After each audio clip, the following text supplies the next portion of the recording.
តម្រុយបាល់3គូប្រចាំយប់ថ្ងៃអាទិត្យទី7ខែធ្នូឆ្នាំ2025មកចែកជូនបងប្អូនសម្រាប់3គូដែលថ្ងៃនេះ admin វិភាគបងប្អូនអាចតាមបានណាដោយគូទី1 admin សូមជឿឬនៅក្នុង Bundesliga អាល្លឺម៉ង់រវាងBorussia Dortmund នឹងជួបជាមួយនឹងក្រុមភ្ញៀវ Hoffenheim បើយើងមើលតាមលទ្ធផលនៃការប្រកួតនាពេលកន្លងមក Borussia Dortmund រៀងអន់ជាងក្រុមភ្ញៀវបន្តិចដោយសារឈ្នះបានតែ2ទេតែក្រុមភ្ញៀវឈ្នះបាន4តែបើយើងក៏លេខមកមើលគូនេះនៃការជួបគ្នាវិញ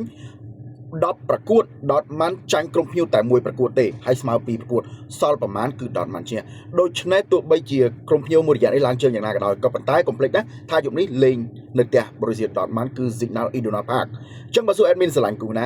គូនេះ admin ឲ្យបងប្អូនស្រឡាញ់ម្ចាស់ផ្ទះ Borussia Dortmund គិតថា Dortmund នឹងយកឈ្នះលើក្រុមភ្ញៀវដោយលទ្ធផល3-1យើងមកតជាមួយនឹង admin នៅគូទី2រវាងNapoli ជួបជាមួយនឹង Juventus សម្រាប់ក្រុមទាំងពីរបើយើងមើលទៅគឺម្ចាស់ផ្ទះ Napoli ល្អដោយសារបច្ចុប្បន្នស្ថិតនៅលេខរៀងទី2តាមពីក្រោយ Inter Milan តែមួយក្រុមទេចំណែក Juventus ទើបតែល្អមួយរយៈក្រោយនឹងទេហើយបើយើងមកមើលការប្រកួតនៃការជួបគ្នានៃការ5ប្រកួតកន្លងមកនោះក្នុងនោះ Napoli ធ្វើបានល្អដោយអាចយកឈ្នះ Juventus 3ប្រកួតហើយចាញ់តែ1ប្រកួតស្មើ1ប្រកួតដូច្នេះសម្រាប់គូនេះក្របតក៏អត់មានដែរក្របវិនិយោគក៏អត់មានដែរអញ្ចឹងអាចស្នេហាទៅលើក្រុមម្ចាស់ផ្ទះ Napoli admin គិតថាយប់នេះ Napoli អាចនឹងឈ្នះទៅលើ Juventus បើមិន 1-0 ក៏ 2-1 ចំណែកគូទី3នៅ La Liga រវាង Real Madrid ជួបជាមួយនឹងក្រុម Celta Vigo សម្រាប់ក្រុម Real Madrid ពេលនេះកំពុងតែប្រទៀងបតុងតារាងពិន្ទុជាមួយនឹង Barcelona ណា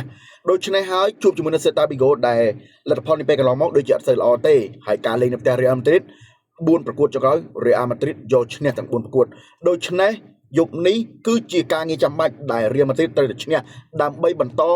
ប្រទៀងបតុងជាមួយនឹង Barcelona ចង់មិនចង់ត្រូវតែឈ្នះនៅក្នុងទឹកដី Santiago Bernabeu ដូច្នេះគូនេះ admin ស្រឡាញ់ Real Madrid